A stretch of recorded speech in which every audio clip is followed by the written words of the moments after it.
इकडे बीडमध्ये शेतीच्या वादातून 2 गटात मारहाणीचा नवा व्हिडिओ समोर आलाय। महिलेच्या अंगावर ट्रॅक्टर घालत बेल्टनं मारहाण करण्यात आली आहे। शिरूर कासार तालुक्यातल्या राक्षस भुवन तांबा इथली ही घटना आहे। महिला शेतकरी सीमा खोले यांना ट्रॅक्टरने धडक दिली। दीपक खोले या आरोपीकडनं बेल्टने मारहाणही झाले।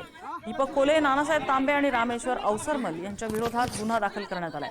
जखमी सीमा खोले यांच्यावर बीडच्या जिल्हा रुग्णालयात उपचार सुरू आहेत।